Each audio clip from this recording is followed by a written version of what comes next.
Hey, you guys, this is Courtney Camaro. I'm outside of Muhammad Ali's real original home. We're in Chicago, and I wanted to shout out Al's Botanics and Herbs. Man, when I tell you, I am one of those people that has insomnia. I can't sleep. I can't focus on some days because I'm so. Uh, hey, you guys, this is Courtney Camaro. I'm outside of Muhammad Ali's real original home. We're in Chicago, and I wanted to shout out Al's Botanics and Herbs. Man, when I tell you, I am one of those people that has insomnia. What's going on? Little technical difficulties to start. I'm using a different system. I'm actually running Linux. Let's see here. Let me get my phone here. Yeah, I decided to go live. It's been a minute. Decided to go live. Nothing. Nothing much is new. It's just things is just getting more intense. You know, the thumbnail is true. It's reports that sailors aboard USS Abraham Lincoln is has tried to jump aboard the ship, most likely due to pressures as far as being underway, um, ship's conditions, um, just the pressure, overall pressure of being underway. You gotta understand. I didn't make it to the Persian Gulf, but one thing you gotta understand in that deployment, this is summertime, and the Persian Gulf is like one of the hottest regions on Earth. And imagine being in one of the hottest regions on Earth with basically inside a steel shell.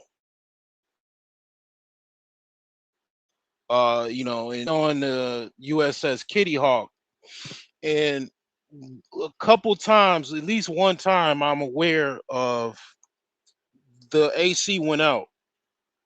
Yeah, while we were in Japan, we were fortunately we were docked in Yokosuka, Japan, and the AC went out, and it smelled horrible. Everything that AC was masking, it came out. I'm talking piss smells.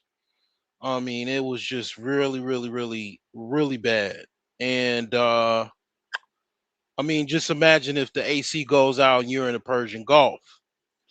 You know, during the summer, 100 degree index. Okay, that's a lot. It's a lot to deal with. Just the heat alone is quite a bit to deal with. But that's not necessarily what I'm gonna be talking about. It's just kind of, I put the thumbnail on because it's just something that was on my mind. It's definitely something that's current events. Um, I just come on here to talk about what's going on. I'm definitely still quant trading, still trading. My trading bot is still going. Um, Really, all I have to do is just basically keep my internet on, and I have to turn it on every day. I got to make sure I just basically got to click a couple buttons and turn it and basically run the program. Once I launch the program, it runs. All I got, I just go. It's like basically before closing bell, I turn make sure my I log into my computer. I launch my trading system, run it, and then it just runs throughout the whole day. As long as like for example, last week was some hiccups because it was a lot going on with the weather in Chicago. So Chicago had actually a tornado, and it's crazy because Chicago normally does not have tornadoes, but um a tornado ripped through the Chicagoland area, and the basically the power went out for like it briefly went out, and then it came right back on, and that was enough to basically basically stop my trading system. Like it literally stopped it because the power went off. That meant the Wi-Fi went off, and then the computer also shut off. So I had to turn it back on. Um, and basically once I turned it back on, it was running, but the damage was already done. Okay. The trading bot does everything. It closes out trades, it opens new trades. I can do certain things, like as far as I can close out trades and I can actually add trades as well. I don't normally do that. I normally just close out trades. That's all I do normally. I tried to trade myself, but what I found is that you might mess up. Your human error that you might add, it might mess up you might have a bad day because you made some inputs. So I try to just basically not trade at all. I try to just let my system just do all the work, and that's what I normally do. And when I find myself when I do that, I normally have a good day. Like today, the market was down today. Let me open up a window and kind of talk about this. A lot of stuff going on, a lot of weirdo shit is going on. I mean, as usual, just shit that I really don't understand. It's just just weird stuff going on. But this Friday, the Dow indexes were down. Now, why am I talking about the indexes being down?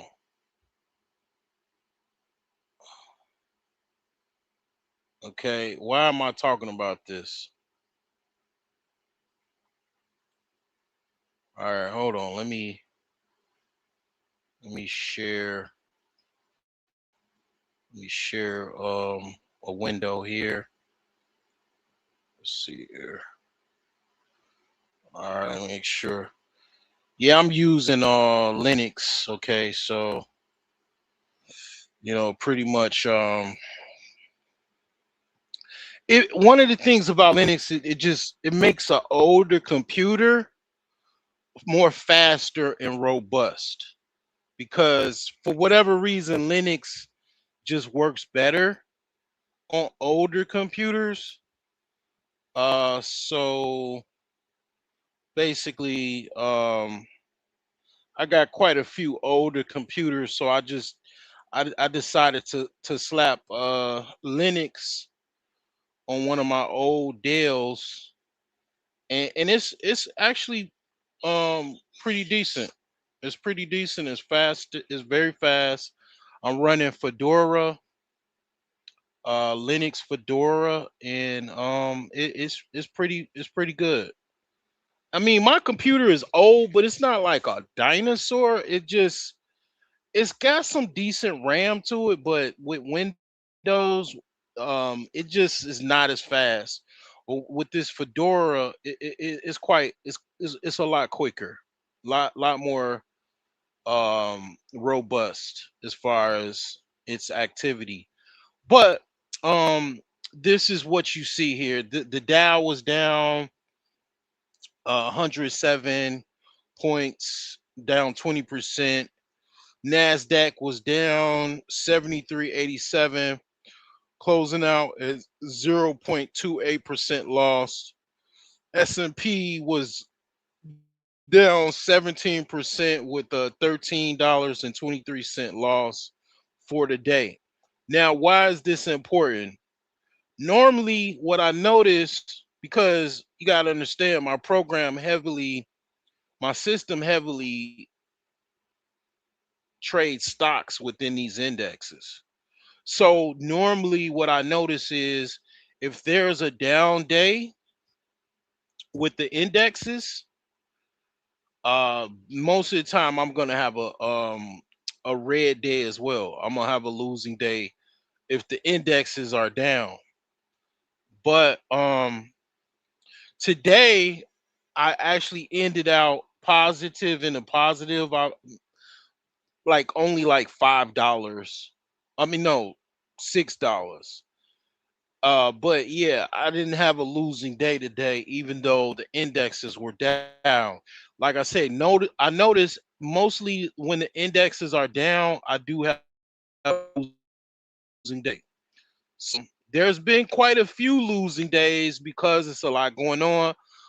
Oil prices, conflicts in the Middle East, et cetera, et cetera, et cetera.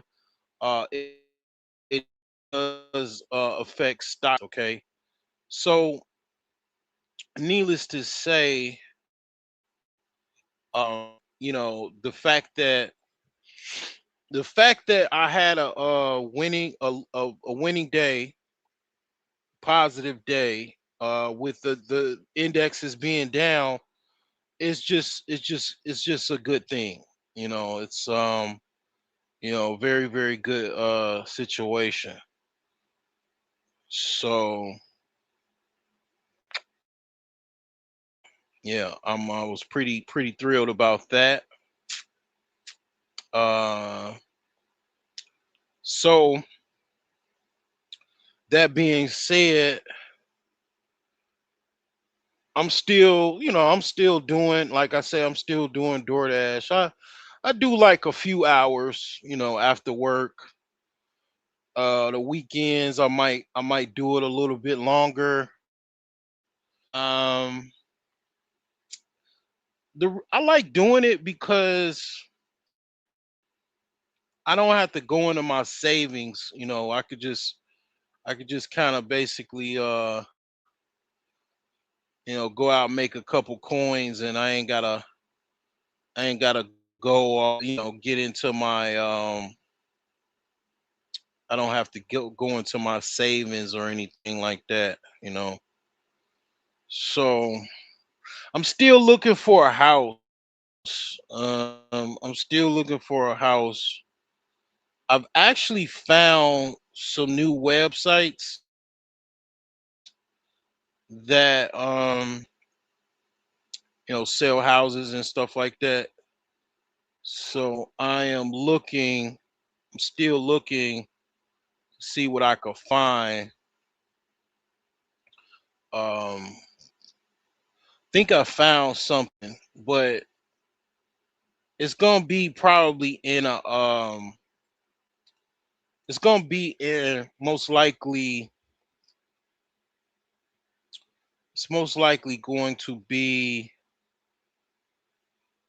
um in a different area. They do have the place that I'm looking, they do have some properties in the Chicago area, but I'm not trying to move into Inglewood at the moment. I'm not trying to I'm not trying to move to Inglewood. So if you're from Chicago, you know what I mean by that. So I might be moving like really, really far away from Chicago. Um, because this particular company It's kind of all they have. Is like places is like really really far away.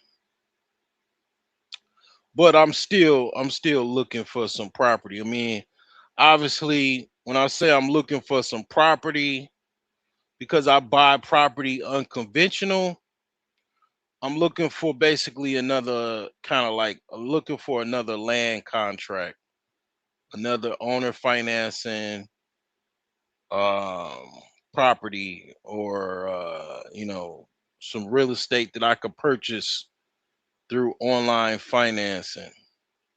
Now,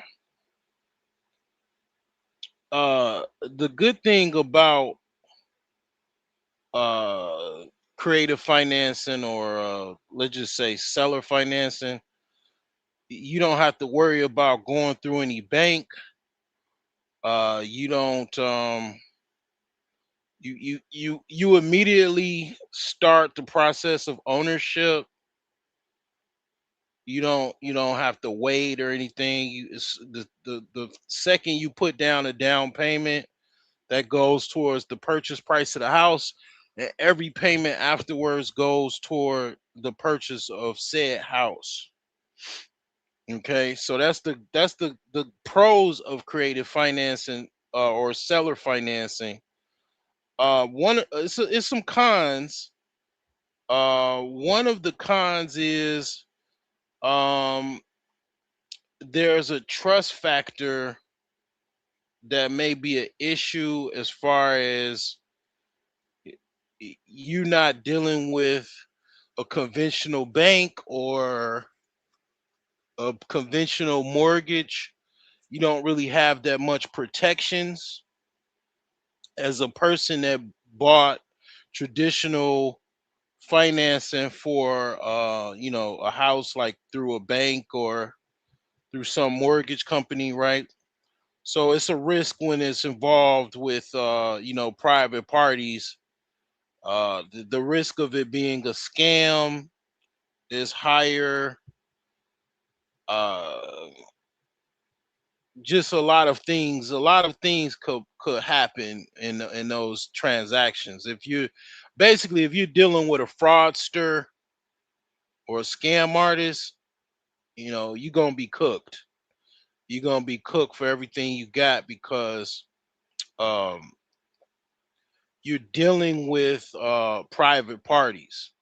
And in dealing with private parties, if one party is fraudulent, then it just messes up the whole transaction, and it's just basically money going out the window. So you have to do more due diligence as you would normally do in a mortgage transaction. The due diligence is probably not even related to the real estate itself. It's more or less related to the actual person or company that you're going to be dealing with the owner financing agreement. So yeah, I mean, it is some risk involved, as well as it could be quite expensive, probably even more expensive than a traditional mortgage, because you're paying off the house usually quicker than a mortgage. So, like, say for example, you got a mortgage, or let's just say a house that's $50,000. Well, with a traditional mortgage, you'll have to put down a down payment. Let's just say 20%. 20% of 50,000 is around $10,000, and then they'll give you they'll give you like a loan for, let's just say, 15 years. So you have a remaining balance of $40,000, and you divide that by 10 years is 10 years is about 120 months, and you just add 60 for 15, and that's 170 months. So you divide that 40,000 170 months. So basically, you'd have $235 as a mortgage. I mean, of course, 50,000 in the Midwest. That's like a Midwest fixer upper. That's like a price of a Midwest fixer upper. Okay. Um, when you do owner financing, it'll be like you got to put down $3,000. So you minus 3,000 from the 50,000, and you pretty much have 47,000 left, right? Okay. So you usually in a owner financing agreement, less is better than more. So you don't it's not it's in both parties' interest in a seller financing agreement if the buyer pays off the house quick as possible. It's best for both parties because the risk of, let's just say, the owner dying, something happening to the owner, something happening in general just to both parties involved, is just more of a risk the longer the loan is. So you traditionally want to do, like my last property, I did a 2 year seller financing agreement. And to be honest, you can do that with even $50,000, but it'll cost more. So I'll just divide this by 24 months just to kind of get an idea of what the payments is. And there's companies that this is actually what they do. They only give you like 18 months to pay the house off, or in this case 24 months.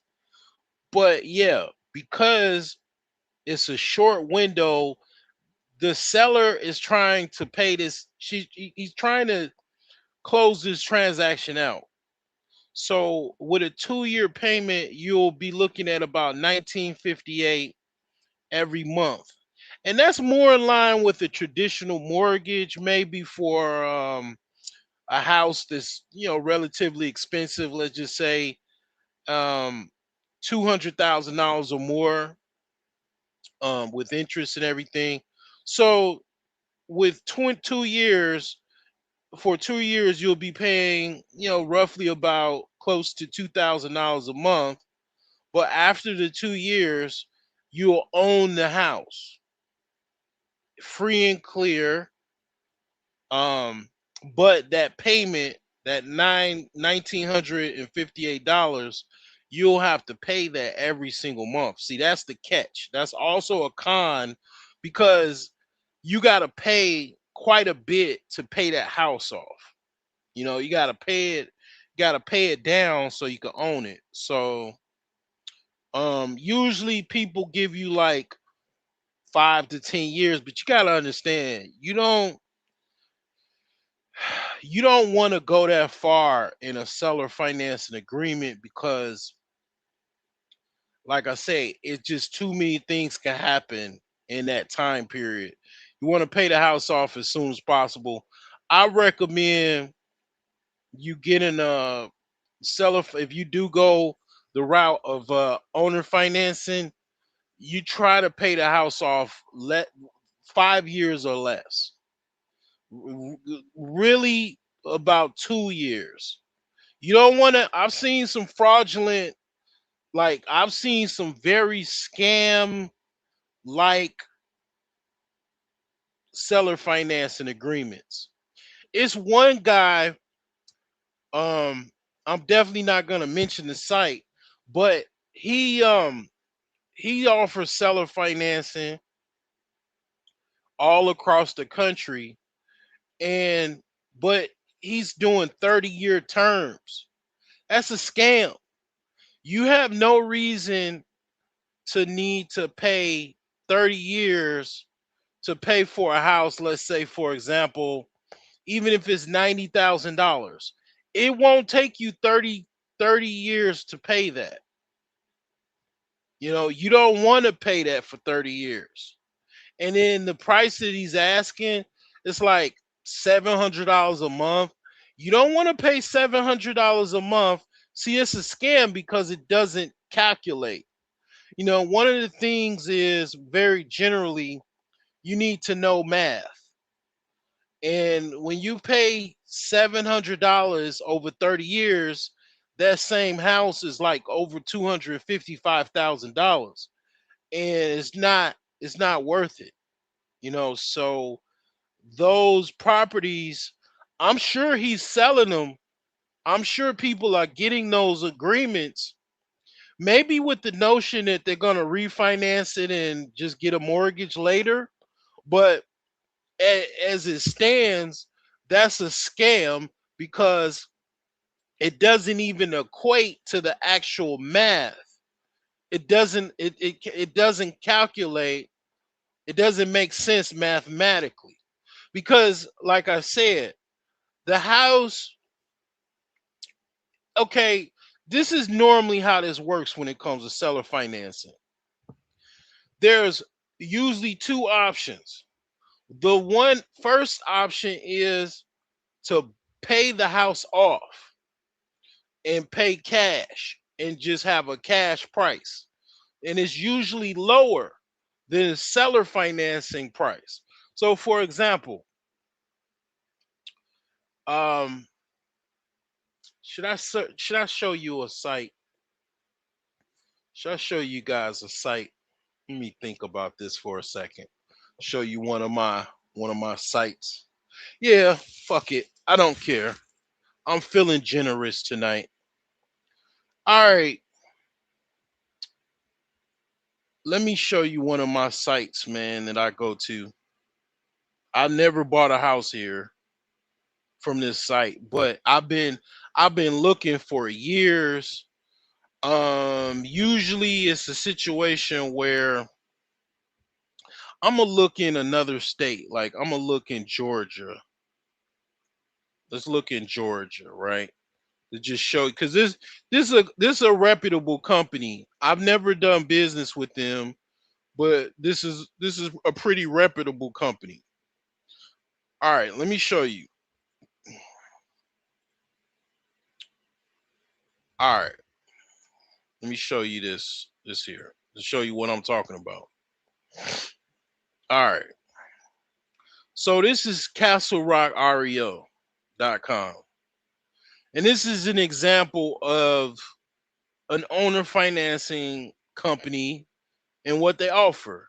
And it just kind of simply explains, kind of similar to what I just mentioned, as far as their their price for this house is 39 grand.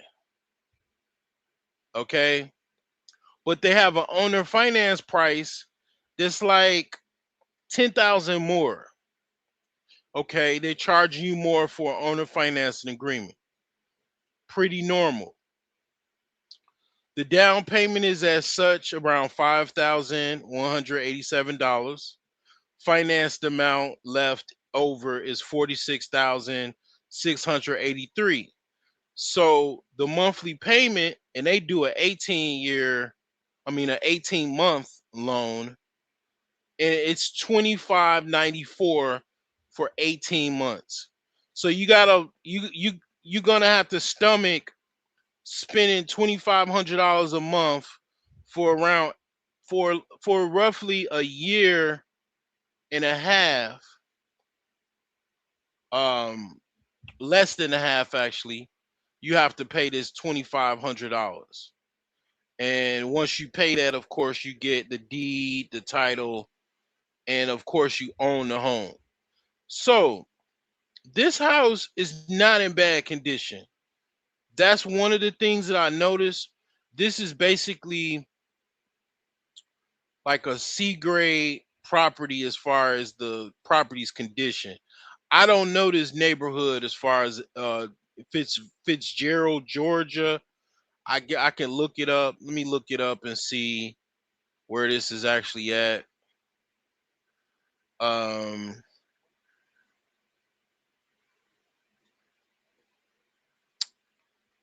Let's look this up here. Um, so it looks like it's kind of close to Florida. I know Atlanta, so it's a ways away from Atlanta. It's kind of going towards um the Florida border to like Jacksonville. It's like closer to Jacksonville. Um, it's probably in between Jacksonville, Florida, and it's very close to also even Savannah, Georgia, and going towards South Carolina. So that's what it's saying. And yeah, I mean this is one of the websites that I go to look for owner financing deals. Okay. Usually this is another one, but this is from Oklahoma. This is something that I found, but this is rent to own. I do not suggest rent to own. No, I do not suggest you do rent to own. Rent to own is like a scam in a sense. The reason why I say it's a scam is because I did a show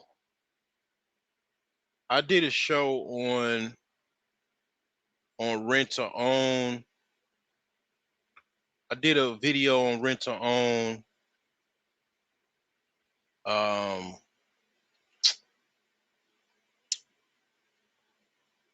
I did a video on rent to own like a few years, like several years back. But basically, in short, rent to own can't. It's not 100% a scam. Rent to own is not 100% a scam. But this is how it could be scammy. Well, if you buy a house that you can't pay for cash, and if you know for a fact that you can't get a mortgage for whatever reason,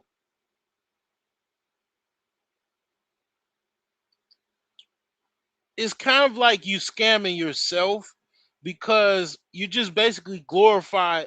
Like, you actually rent to own is a situation where in a lot of cases you're paying more for a property and not really getting that much in return.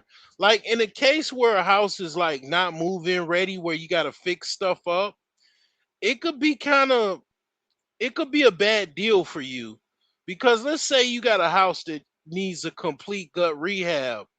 You not only have to do that complete gut rehab, you also stand to not benefit from that full gut rehab because you don't own the property. You don't own the property yet.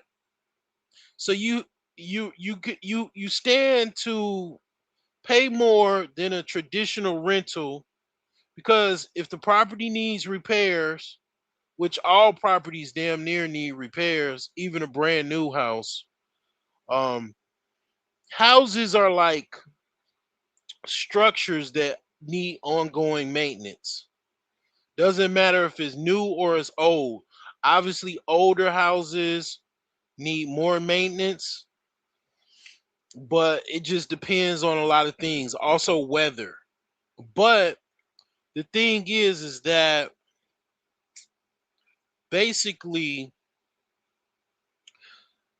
the way you not make a rent to own situation a scam is you get a if you do get a rent to own, you get a rent to own that you possibly can pay for cash. You could pay it off, or if you try to, if you improve your credit worthiness, your credit profile, you can probably get a loan and either buy your house that you're renting to own or get another house.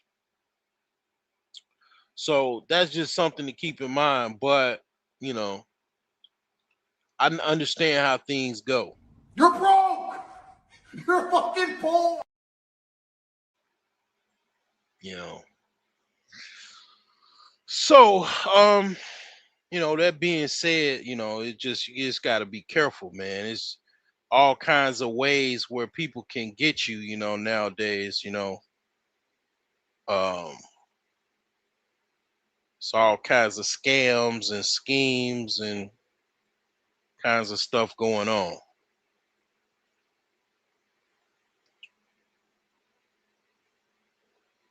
So yeah, I'm still looking for some property. I'm looking for some property.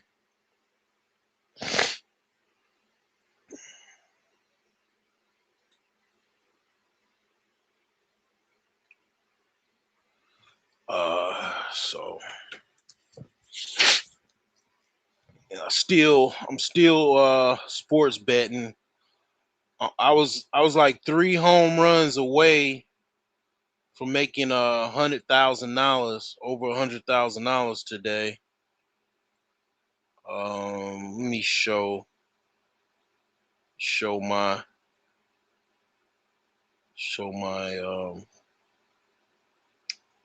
let's see here. You just download this video. Let's see here.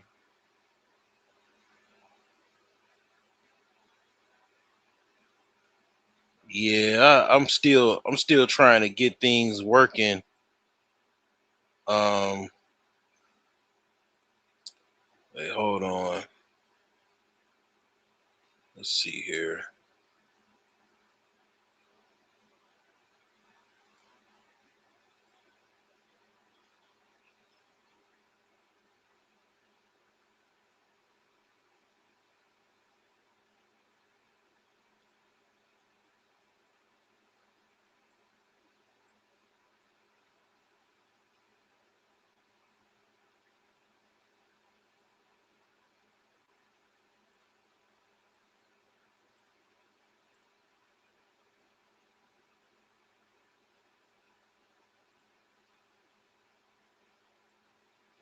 Yeah, it's not working. Let me go to my Facebook because I posted it on my Facebook page. Also, go to Facebook here.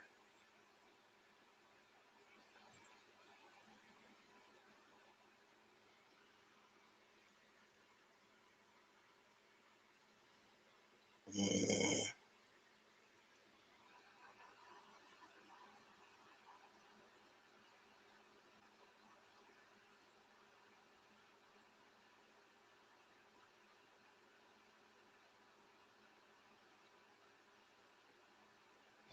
yeah, here we go.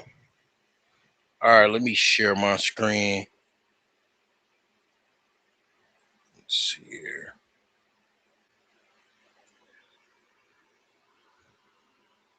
All right.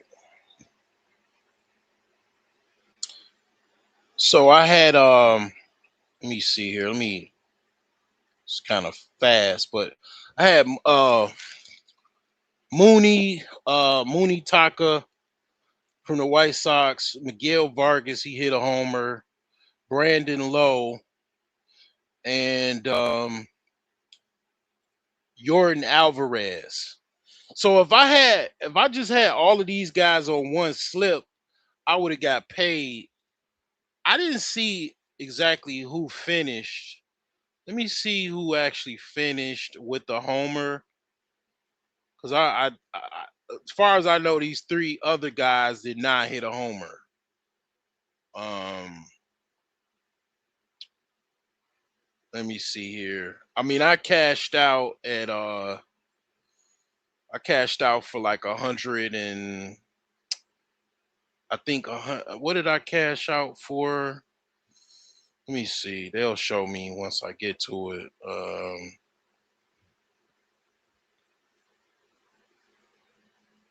Yeah, I cashed out for $193. So that's not a bad cash out for $2.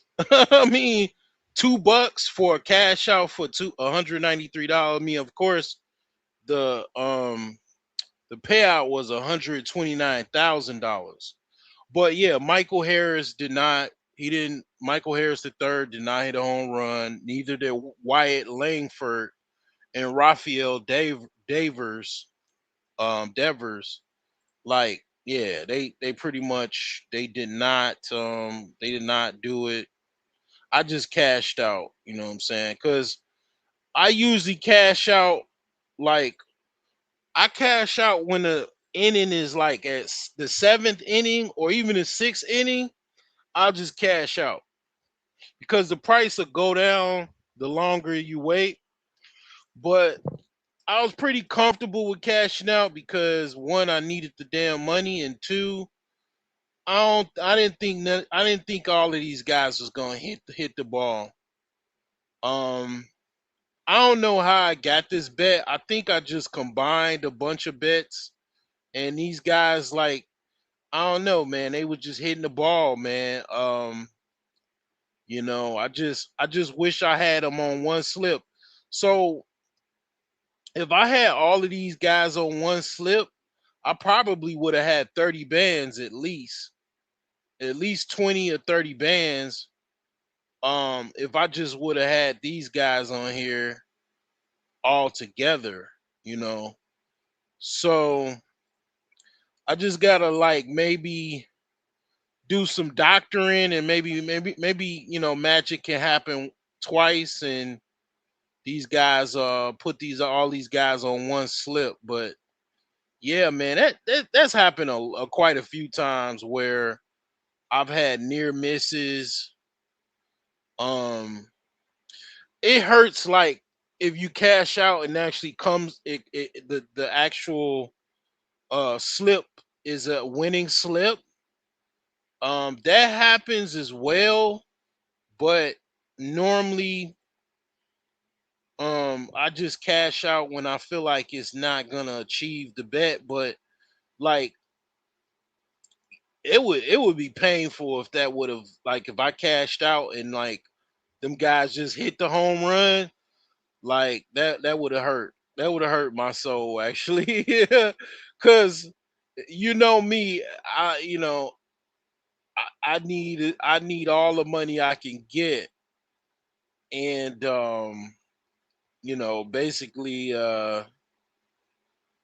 in that case of it, basically if it did that, it would be quite painful to say the least. But yeah, I mean,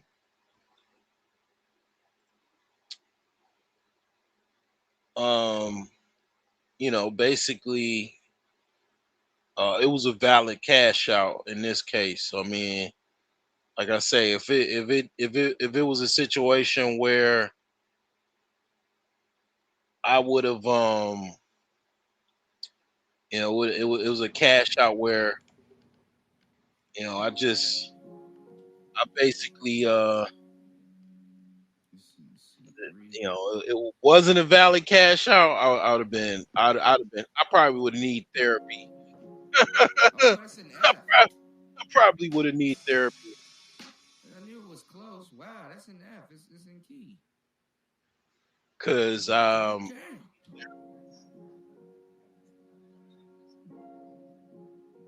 because I mean basically Love it. you know Go.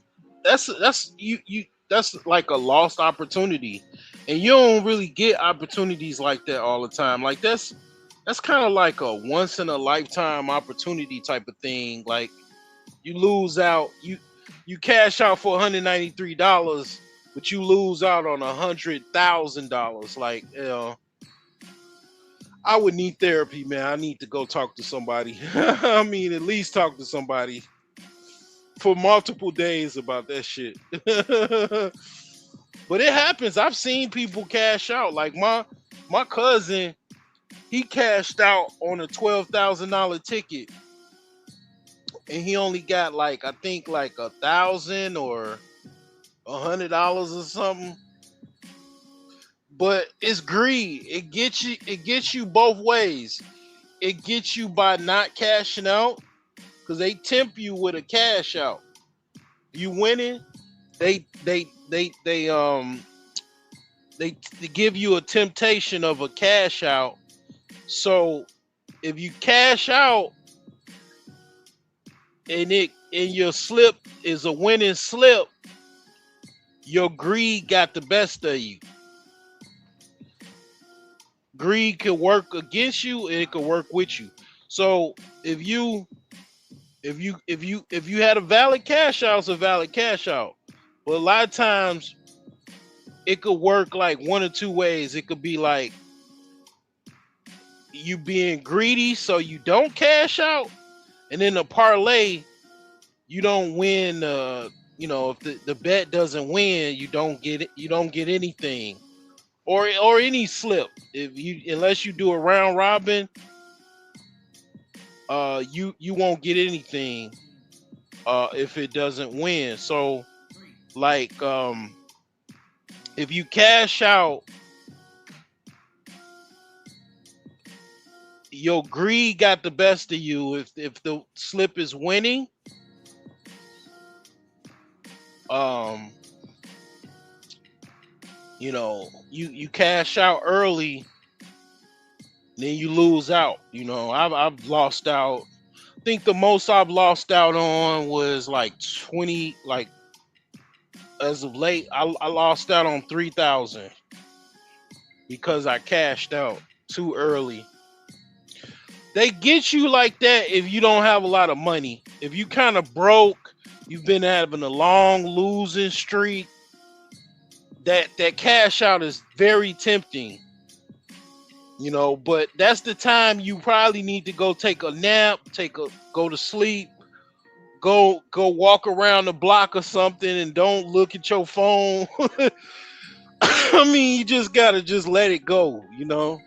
Because you lost before. If you gambling, you lost before. Um, and it's just like, it's just one of those things where it could go against you or it could go with you. Just gotta be careful. But yeah, man, pretty decent day, man. I mean, a $2 cash out for $193, not bad. Um, if Michael Harris would have hit that home run, I would have let everything else ride, and it would have been a higher cash out for the other two guys, Wyatt Langford and who was the other dude? Rafael Devers. You know what I'm saying?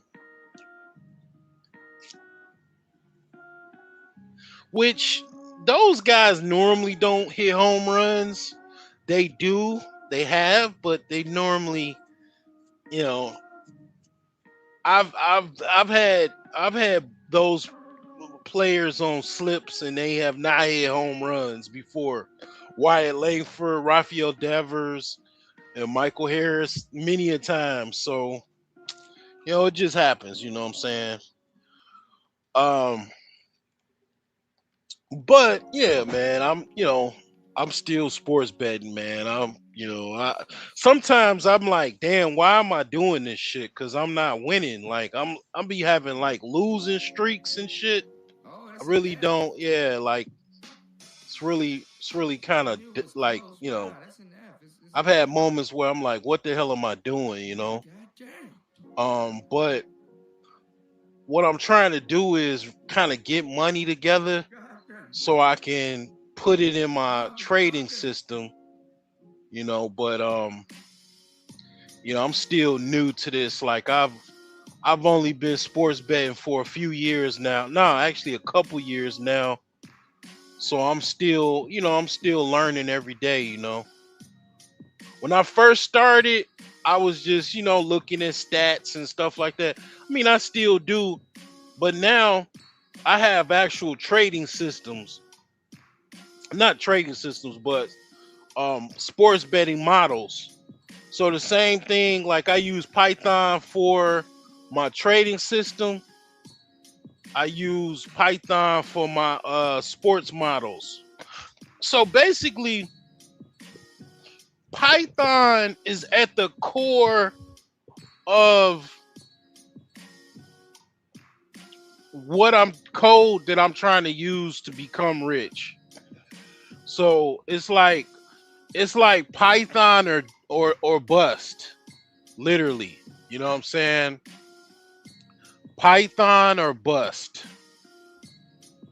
So um Python has been working out. It's been working out so far. It's not 100%. I mean, like I think the most accurate MLB model is like they say like 70% or something like that, or 60%. And above like 60% is like closer to a coin flip. So MLB is very difficult. But NFL just started. The preseason just started this week. So they'll be playing, I think, the first week of September. Then college football starts in about 2 weeks. So that's pretty lucrative because there's a lot of upsets in college football. On any given day, there's a possibility for upsets week by week with college football. And they have pretty long odds in college football as well. It's like 1,500, 2,500, 3,000 to 1, so college football has some pretty good odds.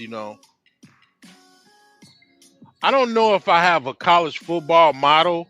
I have a college basketball model. Um, I'm pretty good betting on college basketball because I look at the team's highlights and I'm usually good at like spotting who's gonna win. A lot of times it's usually close. Sometimes I'm wrong, but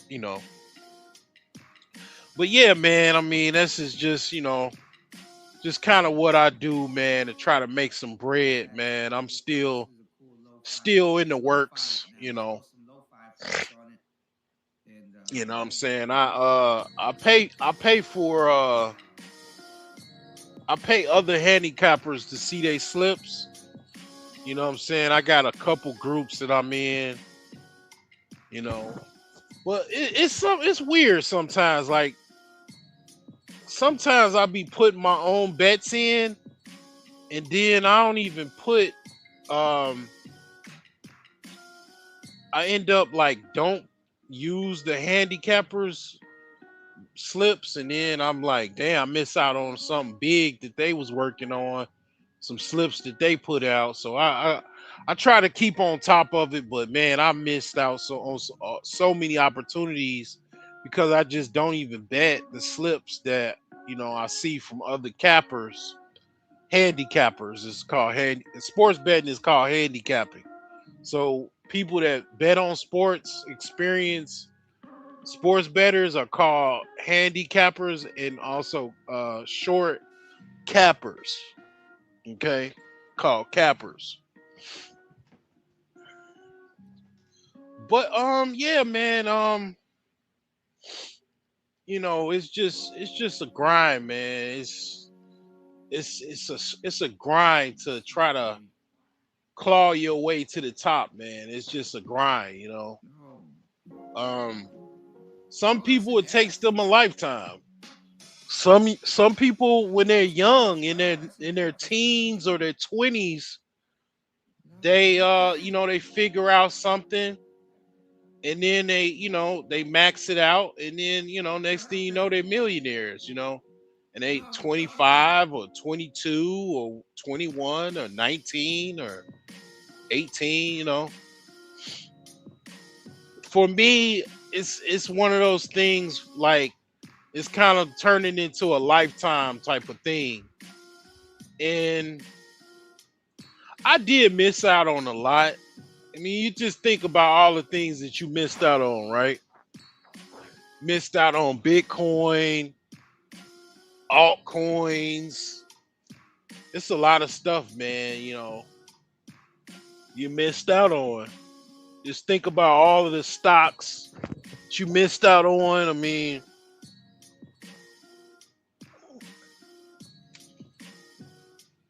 people missed out on what? Nvidia, and what else they miss out on?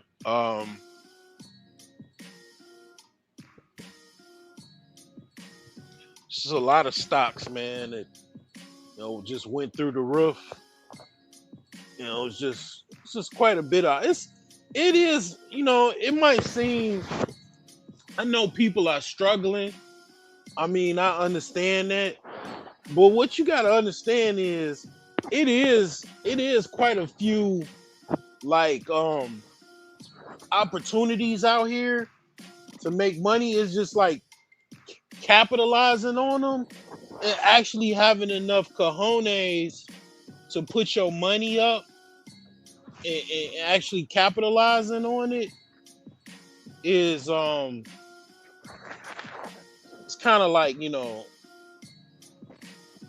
if you don't capitalize on it, obviously you missing out, you know. So, it's like, you just gotta really, what I'm saying, max it out. Once you get you find out something that you're good at, gotta max it on out. Um, but you already know that, you know that already.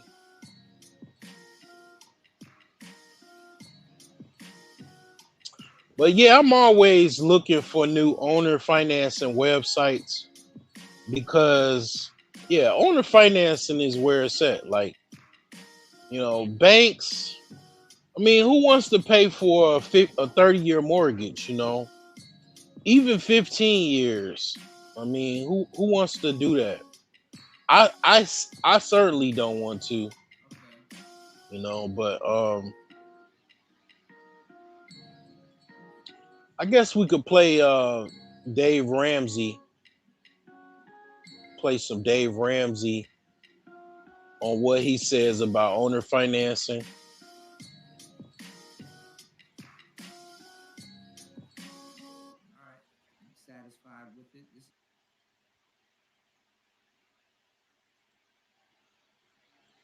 Uh,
there's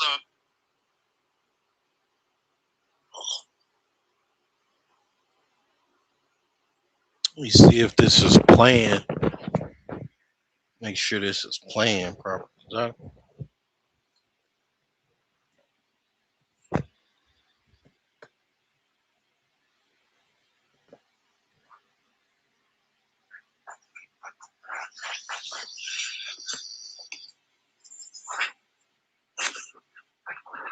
Yeah, this doesn't look like it's playing. Let me see here. Let me do some. Let me see here. Let me make sure that this is working. I mean, I'm using Linux.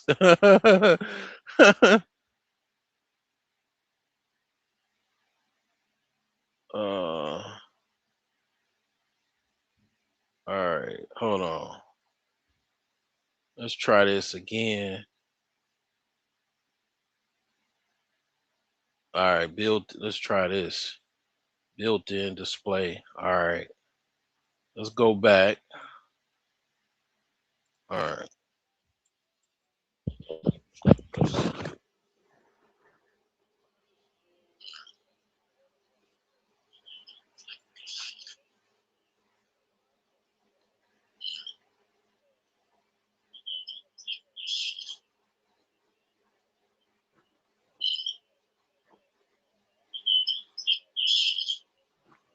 Still not working. I'm glad I'm checked because there's been times that I've just played videos and then you see check the playback, it's not even playing. All right, man. Let's figure this out, man. Might be something to do with, obviously it's got something to do with me and using Linux, obviously. Um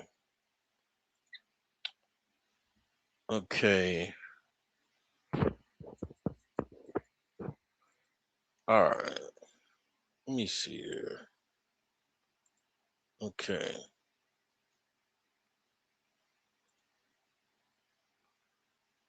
I mean, the sound is on. So let's see here.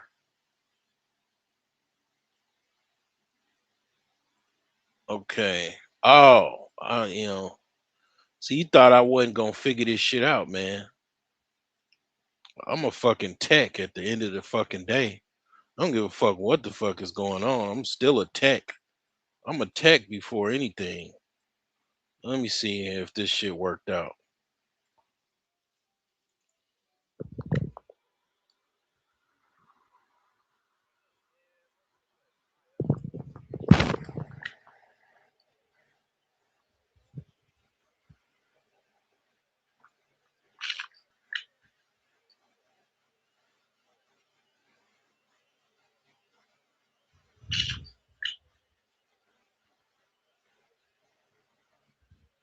Guess I was talking crap too early.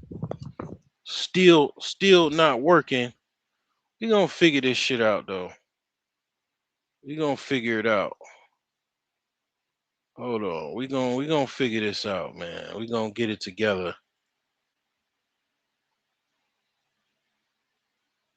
We gonna figure this out, man.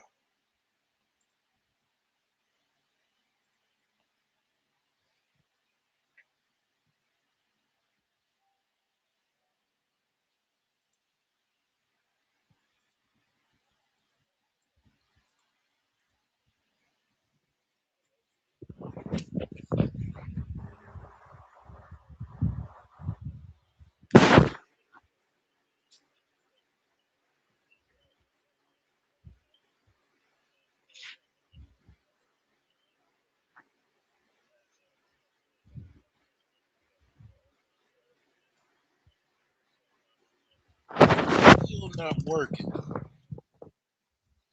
Still not working. Okay. This is actually what I wanted to go live to actually do. Because one of the things that I was trying to do, I wanted to test my Linux machine. Um, let's see here, man. Let's just try some buttons here.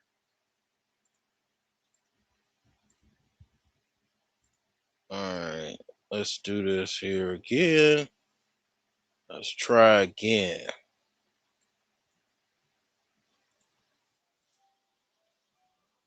Let's try again.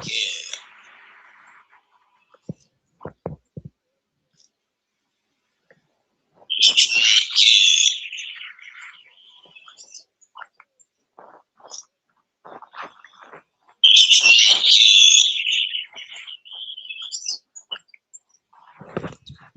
Still not working.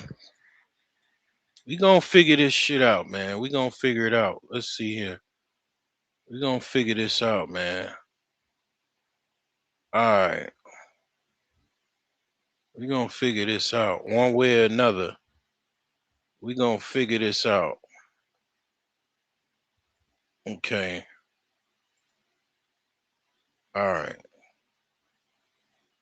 Maybe that's what's going on. Okay. All right. Let's see here. All right. Okay. All right. Let's figure this out. I'm still sharing. All right. Let's try this out here. Try this again.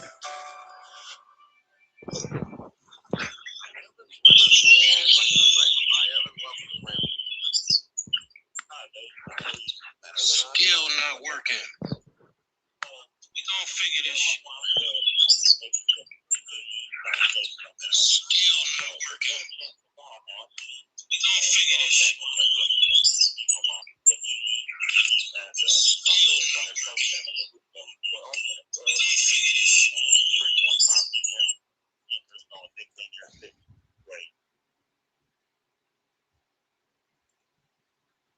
All right, I gotta share again. All right, I'll figure this out. All right, this is important. All right.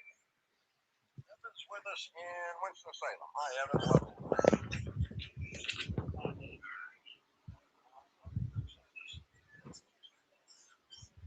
That's working.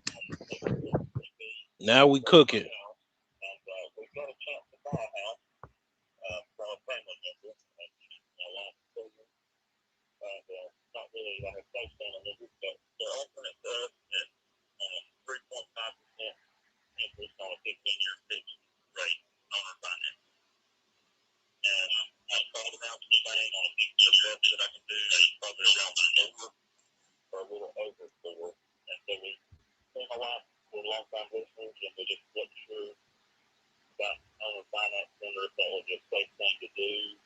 Owner financing is safe as anything else. If you have to get a funny draft, documents. It's not a land contract, it's an actual mortgage, and the deed of the house goes into your name.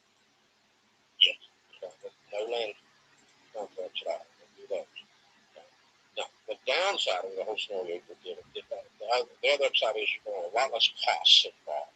Closing costs, other things that you not have with other financing. So that part's all wonderful. How often do you have dinner with this cousin? This is the first time that we've spoken to him, and probably at their wedding about 10 years ago. Maybe. Okay, so you never see him. You're not mad at them, but it's not a relationship you have. No, it's just not one that we have. Yeah. Because here's the thing, it's going to affect whatever relationship you have. The borrower is slave to the lender. When you borrow money from someone, you change your relationship from cousin to master. Yep. Okay? And so if your father-in-law loans you this money, I would tell you no. Because Thanksgiving dinner tastes different when you eat with your master. It will change the tone, the relationship between you and your wife, her dad, all that kind of stuff. Never do that. But this one is really, there's not much of a relationship. This is almost like a stranger. Yeah. And so I'm probably doing it. Yeah. I agree. It's another one, Evan, in like just in most of the calls though, when it comes to borrowing money from family, it's just an absolute no. But there's these exceptions like this. This is so distant. Like, where it's so distant, and it's like there's not really, you're not going to be with them, you're not seeing them every day, you guys aren't chatting and talking, there's not really much of a relationship to hinder because there's not much of a relationship. So in that it makes nobody's mad. We're not saying no, but it's just a, the thing is, if it absolutely completely went bad and went sideways and everybody was mad, it really wouldn't change your life. But Yeah, we're not calling that. We're not saying it's going to happen. But the point being that, if you borrow from your father-in-law, that would lose that relationship. Or a sibling, or a in-law. I mean, somebody spending time. Yeah. But like Rachel's got cousins that she actually has really tight relationships with, right? That we would not do this. We would not do this deal with. I would change. Yeah. Not a chance. I'm not changing. But I'm telling you, man, the old joke is if you loan your brother-in-law $100 and he never speaks to you, then was it worth it? Right? I mean, so because it does change the relationship when you loan or borrow money. It just does. So, but the point being here is there's not much of a relationship change. So I'm doing it because it's cheaper interest rate, save money. Make sure you have an attorney close the deal like you would any other professional transaction. Get it. That's a key point that I missed. The telling you, if you can afford, like, you should be able to afford a real estate attorney. It might cost you about anywhere between 500 to 1,000 or more dollars to get a real estate attorney. And what a real estate attorney is gonna give you a lot more peace of mind because they know the law.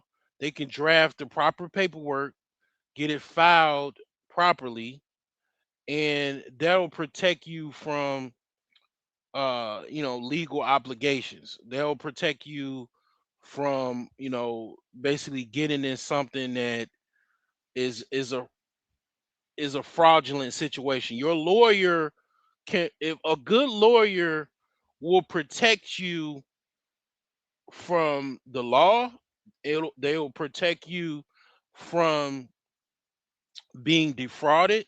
If they catch anything in the paperwork, a real estate attorney is going to do a title search. They're going to look over the company that owns the property or the person that owns the property. The Basically, an attorney is going to do your due diligence. A good attorney will do your due diligence for you and cover your interests. Make sure your interest is intact.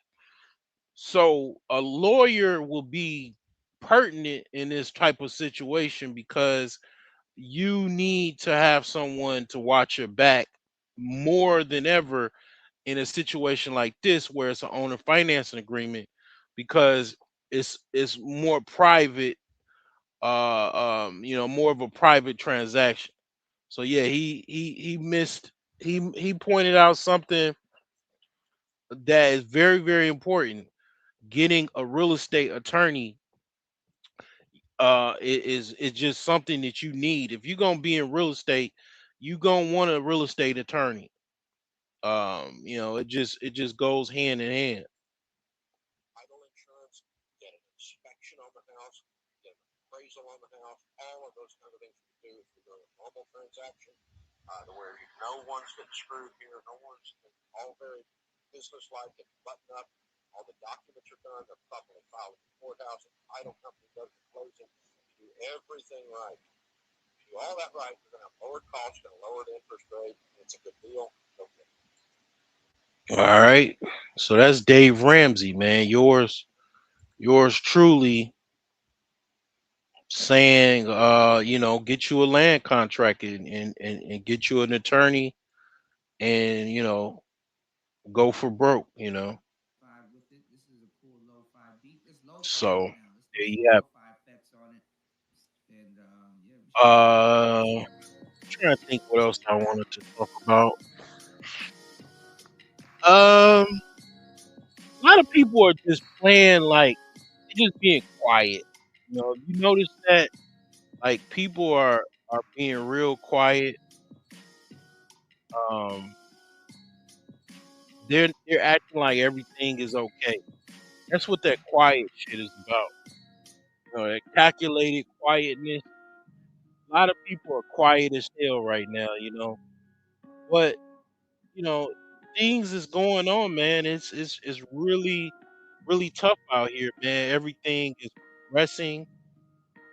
Um, you know, is there's a gender war, right? I guess I'll talk about that. I heard some women on another panel. they were talking about gender banging and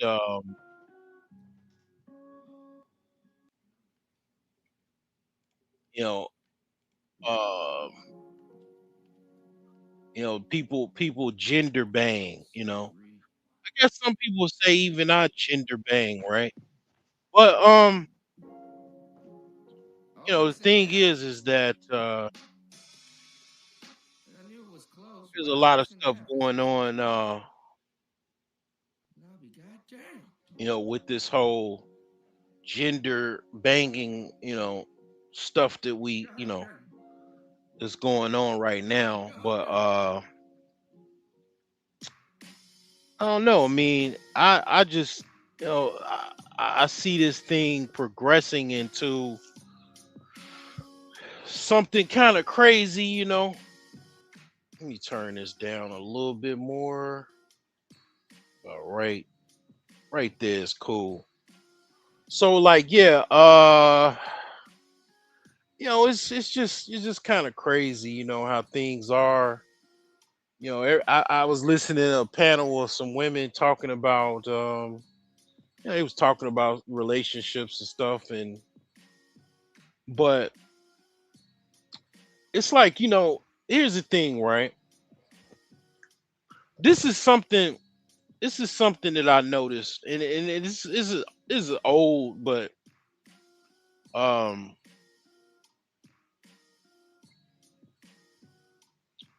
you know, um, one of the things that I noticed is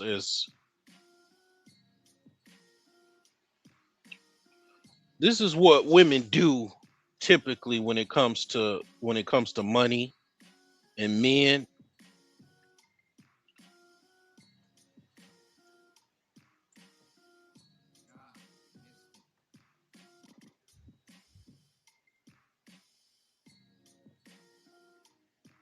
This is one of the things women do.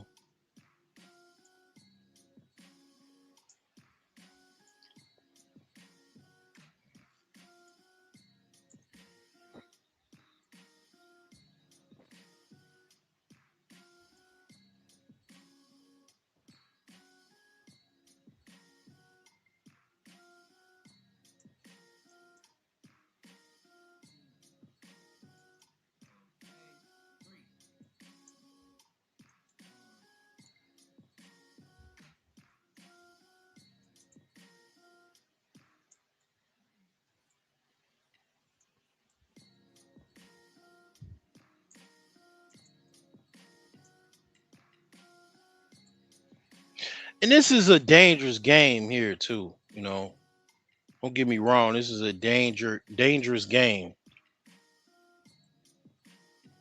and this is definitely what turns you into a simp, right? If women don't like you, men try to pay women to like them. That's what men do. Men are doing that every single day and twice on Saturday. They're paying women to try to like them.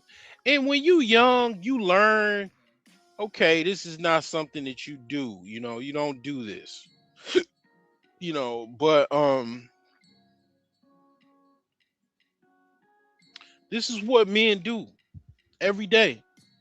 And and some are comfortable with it, and some they're just young. They don't know. Women, this is for men, right? Because men are the ones that's doing this, right? Women are asking for men, for money for men and whatnot. But here's the thing, right? Like, it kind of goes into prostitution because when women are asking for money, they know what men want from women. They know that. And it's like, well, my thing is, if you got a price, you got a price, right? Who am I to say that your price is not valid, or the fact that you have a price is not valid? If you got a price, you got a price, right? If I pay that price, I want to get what I want to get, and you know what I want, I'm okay with that. But this is what some men do. And this is how men become delusional. They say, okay, well, I make, let's just say they make $500,000, $250,000 a year. Oh, I could pay for dates. I could pay for jewelry. I could pay for flights. I could pay for your rent. I could pay for your car payment. And men do that as a strategy in order to get on the good graces of a woman that they like. And the end result is maybe a long-term sexual relationship. That's what these guys are wanting, or even a short-term sexual relationship. And this is the outcome. This is the outcome of that. You're automatically beta. Automatically, you're beta. You're beta as fuck. Now let me see if that played, because I'm not seeing it playing. I just clicked buttons. Let me see here. Let's see here. There we go. Or even a short-term sexual relationship. And this is the outcome. This is the outcome of that. Automatically, baby. Automatically. Yeah, it does play. I just can't see it. I can't see it when it plays. But yeah, you know, You're yeah. stupid. That's what you are. You're unintelligent. You're a stupid motherfucker. And if you want to get on Skype with me, get on the phone with me, I'll tell you directly, you're stupid. You're stupid. You lack intelligence. That's what Alan Roger Curry got to say about that. You're stupid.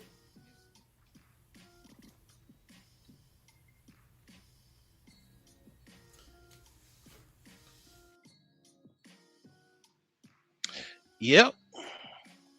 And see, here's the deal, right? When women naturally are attracted to you and they like you, you know what that is like. Maybe. I mean, it's some men maybe don't know what that's like, or maybe they haven't had that experience. I don't know. But genuinely, when a woman likes you, she doesn't require all of these different things. She'll even bend and break her own rules. A woman will change religions to be with you. She will get pregnant to be with you. And just think about that. Let me not, you know, skip past that. When women get pregnant, they're at their most vulnerable in life, and they're risking their life trying to give life. And they will do that for the man that they want to be with. They'll make the ultimate sacrifice of making a child. And in a lot of cases, the reason why they want to have the baby is, a lot of times what women believe is, in the back of their mind, even if the guy doesn't necessarily want to be with them, that having that baby will close the ranks and make the bond between the man and the woman stronger. And that's not necessarily the case. That's not always the case. I would say in most cases that's not the case. And I know women, women, they believe and they dwell within their own delusion, but that is for the man they like. Women will be even delusional for the man that they like. But the thing is that That's what women are willing to do that and more. They're willing to take life, you know, on the command of their man,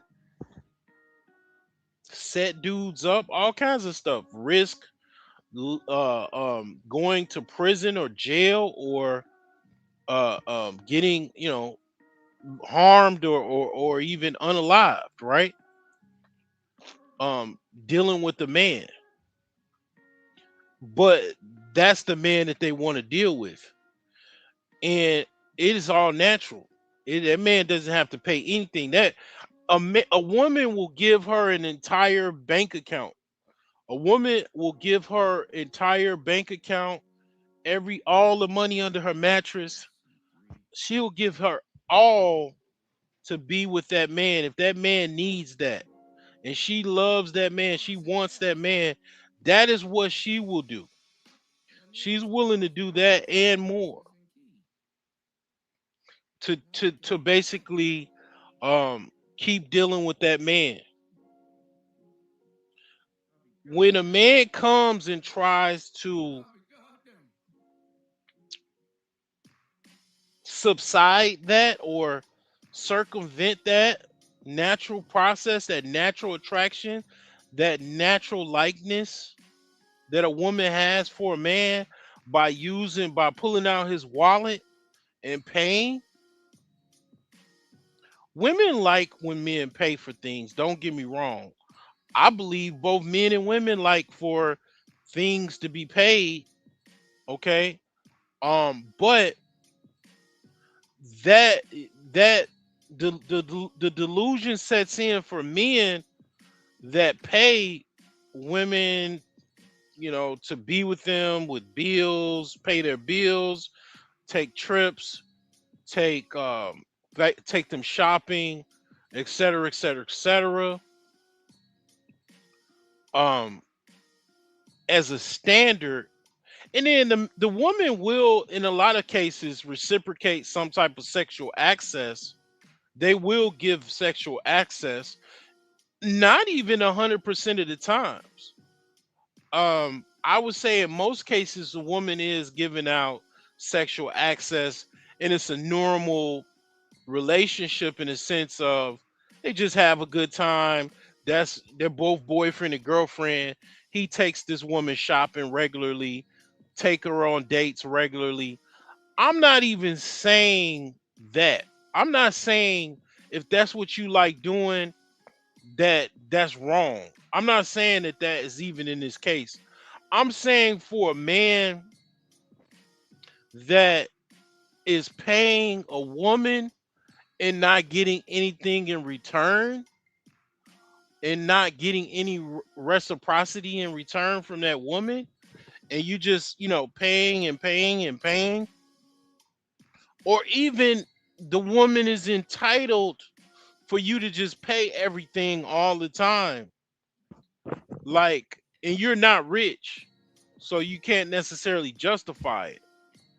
um that's what I'm talking about as something that this woman is doing to you. For the man is paying, she's manipulating you to pay uh money. When other men that she's dealt with, that she knows that she dealt with, if she has a baby's father, that baby's father in most cases did not put up any money, or put up money in scenarios that you have to put up money with them, because they like that man. They gave that. I mean, children and babies are more valuable than money will ever be. Babies are more valuable. I know most men don't look at it like that, but babies and children are more valuable than money. And women have babies by men usually that they like, that they want to have a baby with. And the man doesn't have to necessarily come up with a whole bunch of money to be able to accomplish that either. And you come along, and you, Mr. Mr. Spin, Mr. Spin comes along and you pulling out your wallet everywhere that you go, and she gets, she gets entitled obviously from that, and that's what you normally do,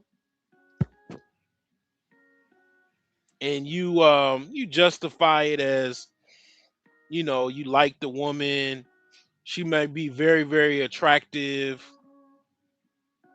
but this is what some guys don't probably think of it, or they don't look at it like this, but one of the things that I've learned, and I'm glad I learned it at a young age, and I saw it at a young age, and I know and I've lived it, is that generally at the core of women, they don't really require, women's natural desire is not money related. I've seen women get what they want naturally from a man and be happy with what they're getting from that man. Basically, in short, I've been the man that women really desired. I mean, I didn't have to bring money, I didn't have to have any money. I mean, all I needed was to bring myself, to be myself. And that was all that was required.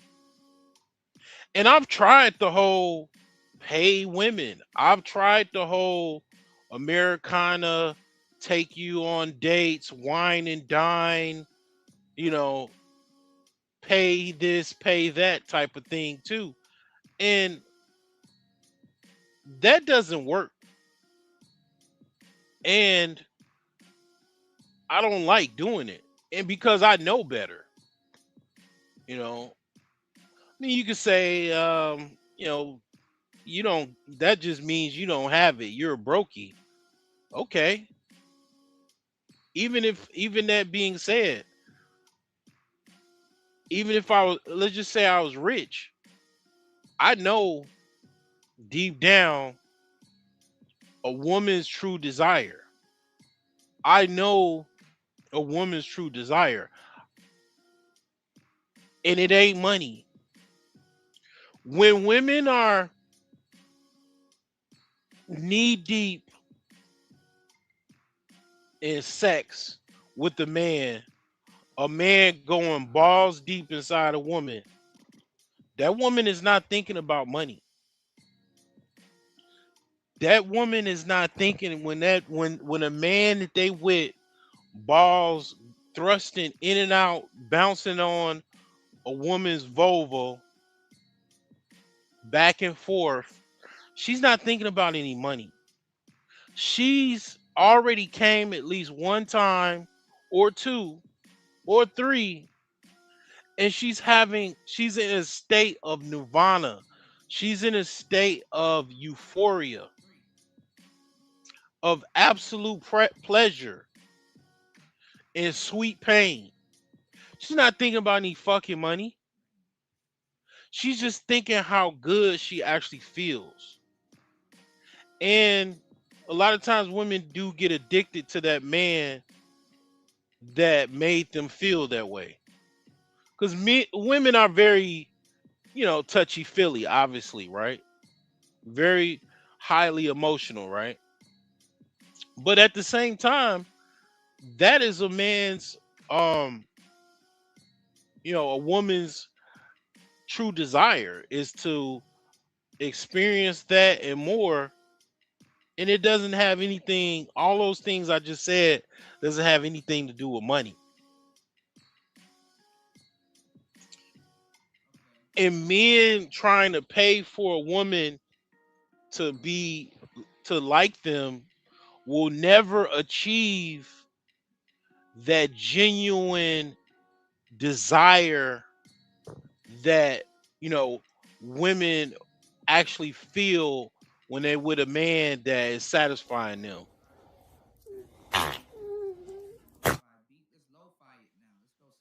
I mean, it just, it they is nothing like it. You know, it's money is very limited, very very limited. I mean, what ends up happening is when you paying women, what you're paying them to do is put on an act. You paying women to put on some type of act. This one. What? Yeah, when you pay women to like you, what you're doing is you're paying an actress to be like lights, camera, action. The shit's chess, it ain't checkers. Yeah, women listen to my channel. I got 30% of women listening to my channel. They obviously are in the fucking clouds. Women be in the clouds watching my videos, you know what I'm saying? Just up there like sitting up in my room, can't think about you. I'm a mess. I mean, like, they just be all up in the clouds, man, listening to my videos. They don't say shit. They rarely say anything. But they know what I'm saying is absolute gospel because, I mean, it just is. Um, they know. They don't want to admit it because, women don't want to necessarily um, admit to, their hustles. They don't want to disclose their hustle. Like, who wants to disclose their hustle, right? Um, but they know. They absolutely know. Um, as far as what men do and what women true nature is and so on and so forth. Like, they know. And they know very well.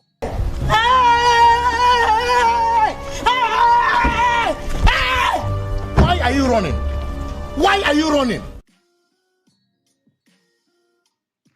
I don't want peace. I want problems always.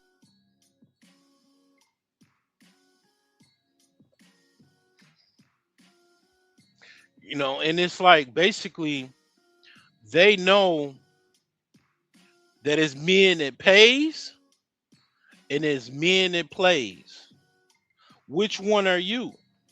And that's the question that you have to ask yourself. Are you the man? Because I was both at one time. I've done both. I've been on both sides of that coin. Are you the man that pays or are you the man that plays? The man that plays is different than the man that pays. The man that pays, he has to pay all the time. He has to pay to keep in that, woman's good grace. He has to keep paying. The man that plays, he doesn't have to pay anything. He could come over with some chicken and beer. He could come over with some dank weed and Hennessy, and he getting all kinds of motherfucking backstrokes. He going balls deep. He getting all of the pussy that you got to put up, hundreds and thousands of dollars for.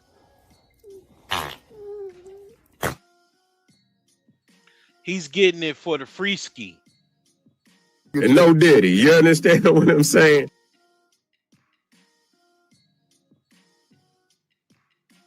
Why you got to pay ski? Yeah, I mean, and the thing is that you're a victim. Here we go, CSI.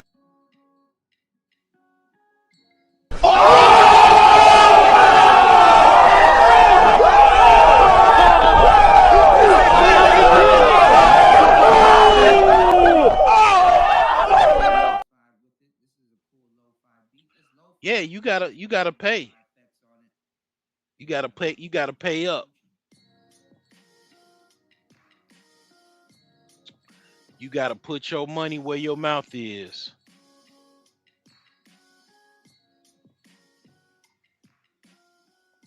And that's because you just I mean, most men they know they know this already. This is not nothing new to them. It's not like I'm pulling out some new philosophical, making some new philosophical point. This is not some new philosophical point. This is not nothing new.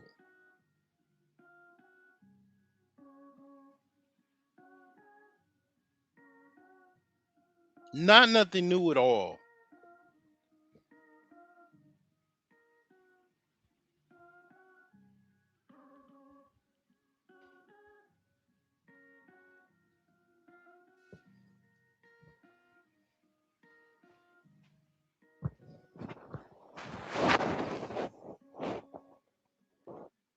Do you pay or do you play? I would even say the guy that plays, he gets paid in many regards. It's guy, yeah, it's men that out here. I ain't gonna lie to you. I mean, I may or I ain't I've disclosed some things, but yeah, I got paid before. But yeah, it's men out here. They actually getting paid by women. You know what I'm saying? Like not in a sense of it is, yeah, it is guys out here that are bona fide gigolos. They actually are at the Gucci store, you know, they're spending women's money. They're at the car lot getting cars, from women because they're they satisfy that woman with their looks, with their sexual prowess, their presence, their masculine presence. And that's enough to satisfy that woman to the point where and she has money already. She's willing to pay to keep that man around. I mean, it might not last a long time or whatever. It might have the same outcome for a man that pays women, but it exists. It's not talked about. It's probably the least talked about. Probably the least talked about. You don't you are you, 99% of the time on social media or YouTube, you'll hear the perspective of women getting money from men. You'll almost never hear the opposite of men getting money from women. You'll never hear it. You almost never will hear it. But it is men out here that do get paid from women.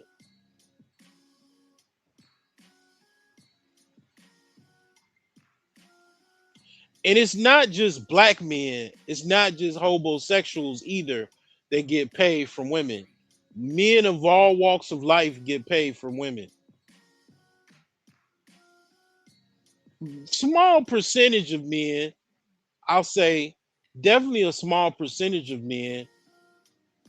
I don't know how what the percentage is. If I had to give a rough estimate, I would say probably less than 20% for sure of men that actually get paid from women. They get paid from women because a combination of their looks, their sexual prowess, and their masculine presence. Those three things alone drive certain women crazy to the point where they're willing to pay to keep that man around. I remember me and my homies, my high school buddy, like we used to go to chicks' houses We was in high school, and used to, young women the same age as us, we was in high school, used to like, I mean, just be damn near like at the door, like Hercules, Hercules, like excited. If you have you ever been to a woman's house and she's excited to see you? You know, like your mom is excited to see you. You know, traditionally, your mom will be excited to see you after like maybe a long time she hasn't seen you. You went away for summer camp, or you went away to college, you came back for Thanksgiving. She's excited to see you at the door. Well, this woman is not your mother. Obviously, she's no relation to you. She's excited that you at the door. Like she's jumping and she's damn near about to do a praise dance just because you showed up at her door. Some men have never had that experience. Now, I will admit, right? A lot of these experiences, I'll say, quite a few of these experiences is dealing with women that are fives and belows. Yeah, like women that are, fives and belows, they normally don't deal with men that are fives and ups. You know, they don't deal with those men. So women can get those men though, probably more than a man can get a five and a five and up, or a seven and up, or whatever. Because it's a lot of desperate men out here, and men will just get with anything, and women know that, and they try to actually even bank on that. But that's the thing. Like, I mean, women that don't, probably on the below the scale as far as looks, yeah, they'll like if they get with above average guy, that's like hitting a jackpot. It's like hitting a lottery, you know. But what I mean, some men, they don't really want to deal with like below average women as far as looks, so they would never consider that. But you gotta understand, like,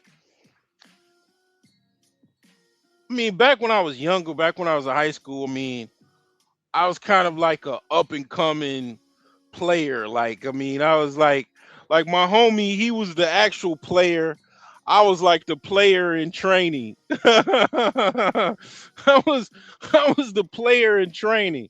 You know, it didn't matter as far as looks to my friend, because it was about getting as much pussy as he possibly could. So it really, okay. His main girl was, definitely good looking. Um, the other chicks, just random chicks, because like when a lot of men, it's about quantity. It's not about necessarily quality.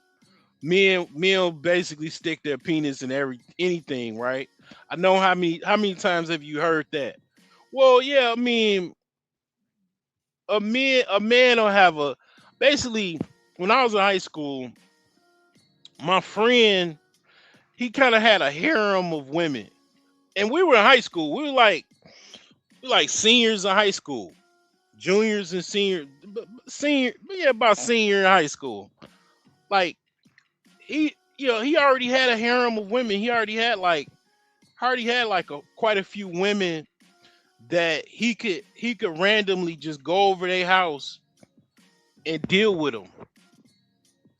And we was like what, 17, 18 years old. already had a harem of women. I mean, he did at the time. I just, you know, I just barely just lost my virginity about a year ago at that time. Um, and it's like, yeah, I mean, you don't really. It does. I guess it doesn't really matter in the eyes of men. Doesn't necessarily matter as far as looks if it's all about quantity, you know. But yeah, I mean, that experience is definitely a genuine experience. Like he didn't have to, he didn't have to come and give her a cash out. You know, I mean, obviously, Cash App wasn't around during that time. He didn't have to send her a Western Union in order to see her. He didn't have to give her any fucking money. He just came over. She act like she was getting a fucking. She was at the door. She act like she was getting a sweepstakes. You remember like the sweepstakes publishing house publishing sweepstakes or whatever where they give you like $1 million or something at the door. I mean, it was like pretty popular in the 80s and 90s, Publishers Clearinghouse. If you look up on YouTube a Publishers Clearinghouse video, you'll know what I'm talking about. All you millennials, younger millennials and Gen Z probably don't know what the fuck I'm talking about. Older millennial, Gen Xers, they know what I'm talking about when I say Publishers Clearinghouse sweepstakes. But basically that's what she was acting like. And about 15 minutes later, he was upstairs. Her parents weren't at home.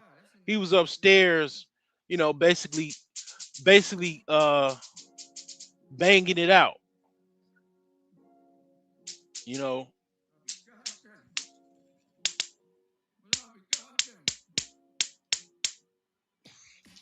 he was already banging it out. 15 minutes later, he didn't have to he didn't have to drop $100 on the nightstand, 150, $80, $40, nothing. All he had to do was just show up. And it's like, I got a good vantage point of that being young, seeing it in real time, seeing how women are, seeing what women's true nature actually is. And you think I'm gonna be like 20 years later, oh man, you gotta pay these hoes. Pay them. Yeah, send them the cash out. Send them, yeah, subscribe to their OnlyFans to talk to them. Yeah, send them $20 to message them on social media. You think me, a person that, basically grew up, in the 90s and the 80s, before all of this internet shit, is going to give you advice to do all of this goofy new age shit? Knowing that I know women's true core nature is if they like you, they damn near jumping for joy. They damn near begging you to be with you. That all of a sudden I'm gonna make a change of heart and be like, oh man, you gotta pay these hoes. You gotta pay these new 2026 hoes to be with them because of all of the propaganda, the psyops, and all of the, you know, hoes training the other hoes to be hoes and all of this other goofy shit that's going on. Think that's what I'm gonna tell you. Hell to the no. Hell to the no. At the very core of women's nature, still to this day, is the same woman jumping for joy because her dude is at the door and he's about to crack. She's about to get the best crack that she's had in a long time. she's about to come for joy.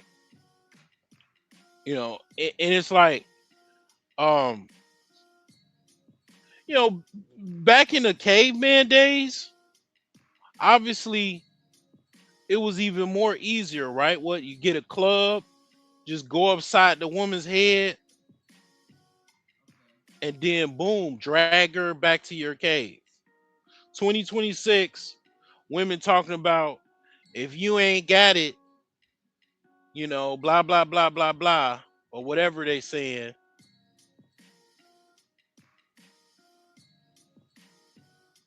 You know, you gotta pay me for a date. You gotta pay me to date me and all this other goofy shit. It's cap. Absolute cap. You ain't gotta do none of that. You don't gotta do nothing of the sorts. You have to do none of that bull crap. All you gotta do is, as soon as you possibly can, find the woman that truly likes you. That's all you gotta do. Like, the sooner the better. And I mean, I know it's probably harder. It's harder to do now, but that's all you have to do.